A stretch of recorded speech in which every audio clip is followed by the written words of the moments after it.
Janelle here with Sweet Endings Kitchen, and tonight I wanted to talk to you about making a deep dish peach pie. So it's summer, it's ripe. If you've been out to the orchards, I mean, these things are just dripping with juice right now, and so they're just calling out for you to make a peach pie. So I wanted to talk to you about some of the things that I do here in my kitchen and my catering business to help you take the fear out of making these pies, because you know, peaches are amazing, but most people really struggle when they try to make a peach pie. You know, you see peach pies that are runny, or the crust is burnt, or sometimes they just don't taste good. So anyway, follow along. I'm going to give you all the tips and tricks that I do here in my kitchen, and I'm here to help you along your journey. So here we go.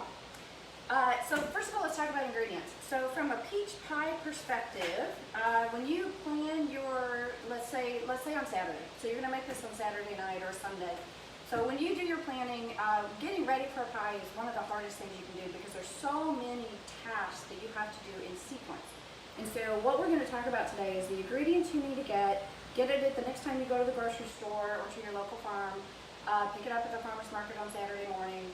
And then also we're going to talk about, you can download the resource guide that I've got ready for you. It shows you the timeline, the schedule, your shopping list, everything that you need to be successful is out here on my website.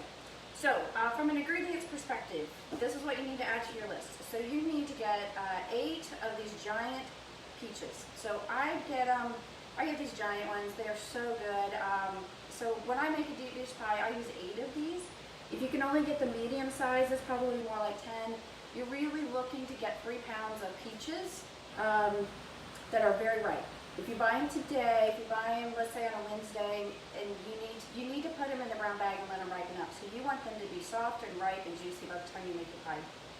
The other main ingredient I use fresh lemon juice.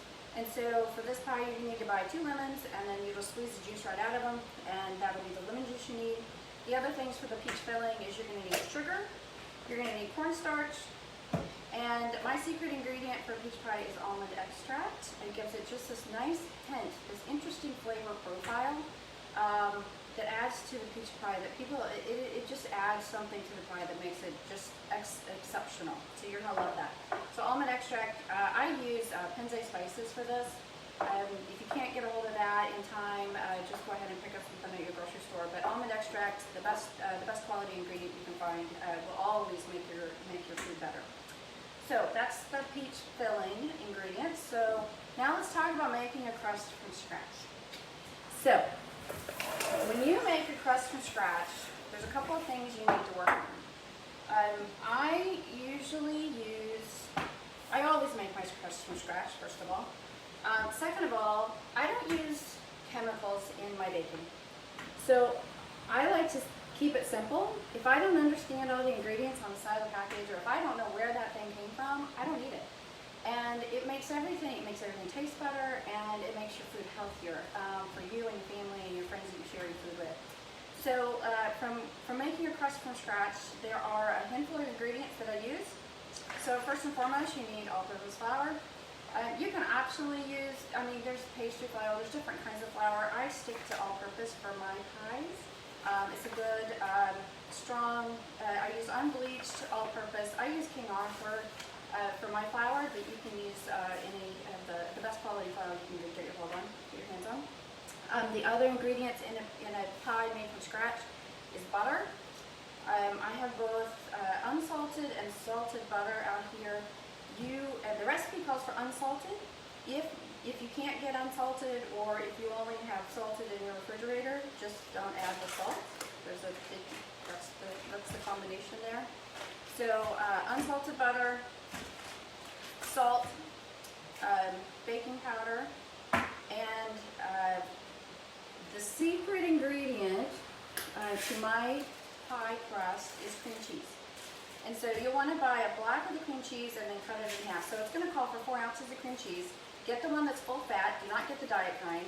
The whole point of it is to put fat into the pie crust, which makes it taste good. The other ingredient, which I realize I didn't have out here right now, is cider vinegar. You're going to need a tablespoon of cider vinegar.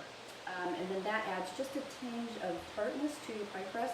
Just like the almond extract, it just adds a little bit of flavor to it.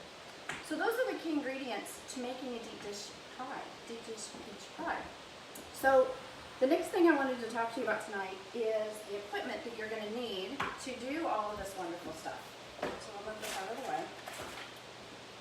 And we are going to talk about your equipment. So you are going to need a deep dish pie pan.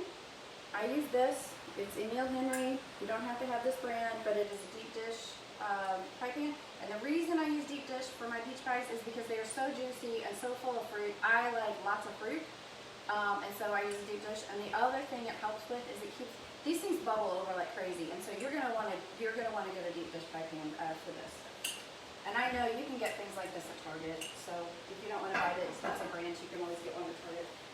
So the other thing you need to talk about is when you make a crust, there's a couple of things you need. Part of the hard part of baking is precision. So it's tons of creativity and you get to eat what you make, but it requires a level of precision. And the best thing I can tell you when it comes to precision is to get a digital scale. So what happens when you measure your flour is that when you scoop, and it works fine. Okay, if I'm going to scoop out a scoop of sugar, more than likely it's going to be pretty close to being the same amount every time. But when it comes to flour, depending on how pressed down this is, or how compact, or how long it's been on the shelf, you're going to get a pretty big range of variance when it comes to how much flour you're scooping out. So I always weigh my dry ingredients. I weigh my flour, I actually weigh my sugar, and I use a digital scale for that. This is the one, I've had it for about 20 years, still going strong, same battery, so certainly worth your investment if you get that. The next thing when it comes to success in baking is really, when you make your pie crust, a couple of things.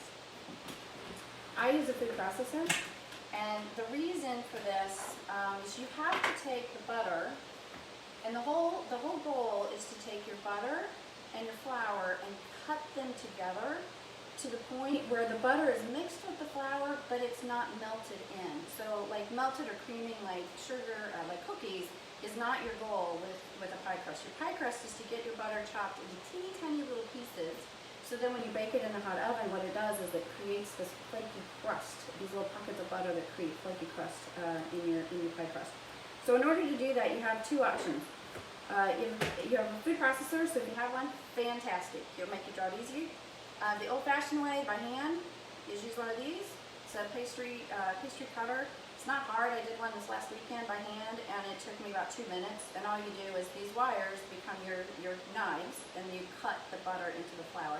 And when you watch my videos, the training videos that are out there, you'll see some of the techniques out there for that. So that's kind of how you're going to cut the butter into the pie crust. And then a couple other tools that I want to talk to you about that I always use in my kitchen when I make pie, or make pie crust, is a good rolling pin.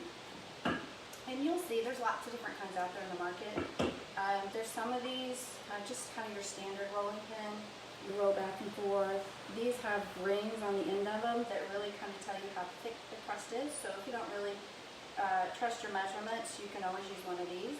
I personally don't like this because it limits the width. So like if I'm rolling something rectangular, this one's okay. My go-to rolling pin is always the French pin. And the reason I like it, it just feels good in my hand. But you use your hands like this, and you get full flexibility, okay? And then you'll also see in my videos that I do for training about how you roll out, the techniques for rolling pie crust, is that this also can be used to flatten your pie crust out, which makes your rolling even that much easier. So I would say, if you're going to buy anything, buy a rolling pin, a French rolling pin. And then a couple other tools that I use when making pie crust. I have one of these scrapers. This is nothing more than a piece of plastic. You can get it at local pastry stores. This one happens to come from King After Flour. But what you do is, as you have your crust on the table, this is something that makes it easy to kind of pull the dough together, straighten things up that may get stuck. And then you'll also want a ruler. You'll see in my videos I always use a ruler. This one I use for cake decorating, but it has a ruler down the middle because you'll always want to gain. If you're making a deep dish pie crust, you're going to go for a 13-inch circle for your bottom pie crust. You're going to go for a 12-inch circle for your top pie crust. And so a ruler is usually